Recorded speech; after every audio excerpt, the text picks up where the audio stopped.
Oh, so you're between 25 and 35, huh? That magical time where you're technically an adult, but still wondering why nobody warned you about the amount of laundry or the fact that what's for dinner is now an existential crisis. Well, in this video, we're about to cover some game-changing tips to help you survive this weird decade. From dealing with unrealistic expectations to why your couch is low-key turning you into a hermit, we've got it all, minus the lectures. Stick around for laughs, light bulb moments, and probably a few, wow, I really needed to hear that moments. So, you're somewhere between 25 and 35. Congratulations, you're in the I should probably have my life together by now, but I still Google how to boil an egg phase. The good news? Literally no one knows what they're doing, not even the person posting those hustle-blessed updates on Instagram. This is your reminder to breathe, relax, and stop comparing yourself to Karen, who apparently runs a startup, has 2 kids, and trains for marathons. Karen is either a robot or lying. Focus on your journey, because guess what? You're the main character here. And speaking of self-improvement, this is prime time to figure out what actually makes you happy, not just what looks impressive on LinkedIn. Want to learn how to play the ukulele or become a sourdough bread connoisseur? Do it. Adulting is 90% experimenting and 10% pretending you know what you're doing anyway. Sure, working on emotional intelligence sounds super fancy, but let's be real. It's mostly learning not to cry in public when your Uber cancels for the 3rd time. Start small, laugh at yourself, and remember, no one has it all together. Mistakes? Oh, you'll make them. You'll make a lot of them. Think of life like a video game. You're gonna fall into some pits, but that's how you level up. Stop giving yourself a hard time when things go wrong. Honestly, if you aren't screwing up, you're probably playing it too safe. The goal isn't perfection, it's progress. And if you can laugh while doing it, even better. Just picture life as IKEA furniture. Yeah, you might feel lost, but it's all part of the fun. Or at least, that's what we tell ourselves to stay sane. Lastly, take a good look at your crew. If your friends only inspire you to binge-watch reality shows while eating cold pizza, it might be time to mix things up. Find people who push you to be better, or at least remind you to pay your bills on time.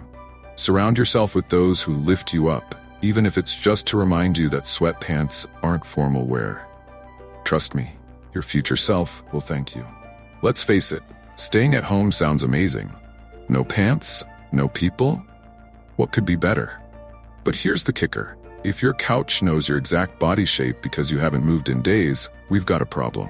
Sure, binge-watching your 57th show might feel like an achievement, but when your only human interaction is telling your smart speaker to play lo-fi beats, you might be veering into hermit territory. And no, the pizza delivery guy does not count as your best friend, even if he does know your order by heart. You see, staying at home all the time can turn you into a socially awkward potato. The more time you spend isolated, the weirder it gets to interact with people. Like, do I wave? Do I say hi? Oh no, I'm waving while they're not looking, and now I look like a malfunctioning robot. And your brain?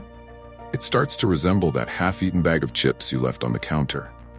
Stale and kind of sad. If you want to avoid becoming a Netflix zombie, it's time to break free. Outside is calling, and no, you don't need a survival kit. The truth is, your best memories aren't made on the couch. Remember that time you stayed home for a week and, yeah, exactly. But what about that one night where you said yes to going out, met new people, and had an amazing adventure? Life happens out there, not in front of your TV, waiting for the next season to drop. Besides, how are you going to tell stories later if all you did was binge-watch random documentaries about ducks? Don't worry, you don't have to start by throwing yourself into a crowd like a rock star. Just take baby steps. Go outside, say hi to your neighbor, you know, the one you haven't seen in 6 months, or join a club that sounds mildly interesting. Yes, even if it's just a book club for people who only pretend to read. The world's a big place, and shocker, it's not all bad out there. And hey, worst case scenario, you can always come back to your trusty couch, but this time with some new stories to tell. Alright, we need to talk about exercise. Now before you roll your eyes and think, I'll just work out tomorrow, let's be real. You and I both know that tomorrow is code for probably never. Exercise doesn't have to mean becoming a gym rat or training for a triathlon. Honestly, if you can walk up the stairs without feeling like you've just run a marathon, you're already ahead of the game.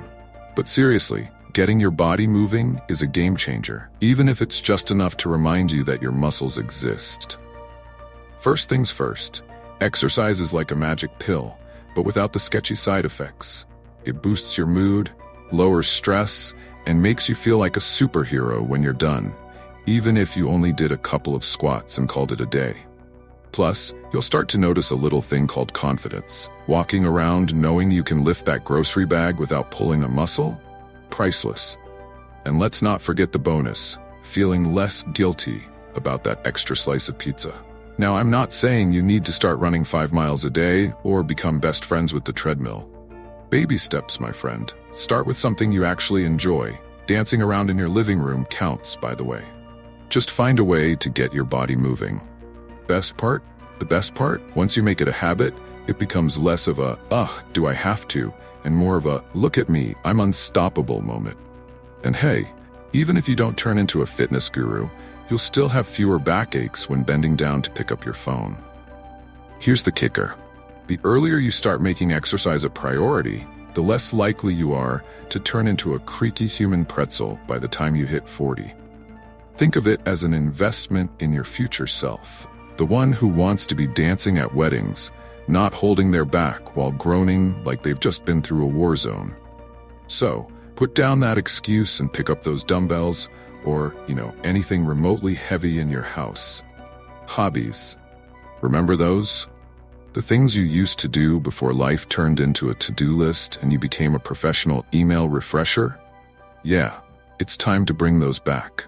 Whether it's painting like a kindergartner with a glue gun or attempting yoga but ending up napping in child's pose, honestly, the best part? Hobbies are your escape route from the never-ending adulting treadmill. Think of them as mental bubble baths. They clean up all the brain gunk from your day. Here's the thing. Doing something fun that isn't checking your phone for the 84th time can save your sanity. It shakes up that same old feeling we all know too well. And guess what? When you start mastering a hobby, like finally learning how to make that sourdough starter not become a science experiment, it feels epic. You're basically a hero in your own story, and all you had to do was keep your bread alive. Skills unlocked. Hobbies are where you get to be fabulously terrible at something, and it's perfectly fine.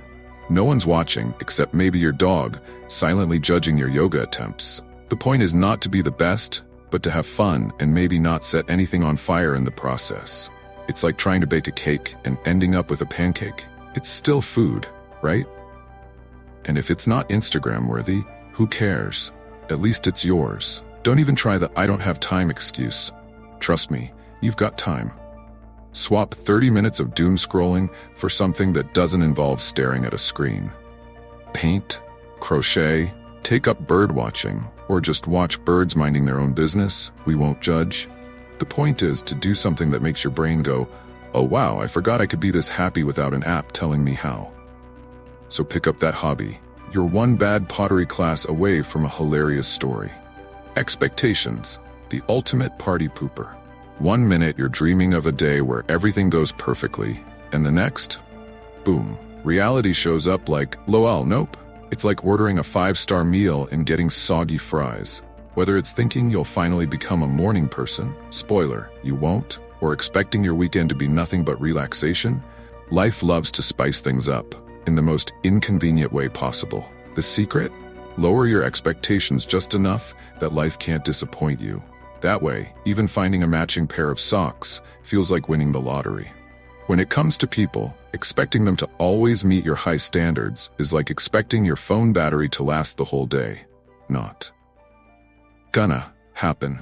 People are unpredictable, and unless you have magical powers or a time machine, it's best to just roll with it. Stop expecting your friend to always text back within 5 minutes or for your boss to finally give a compliment that isn't a backhanded one. The moment you accept that people are basically walking plot twists, your stress level will drop faster than your Wi-Fi during a Zoom call. In relationships, this is where things really get interesting. Ever think, they should just know I want the last slice of pizza?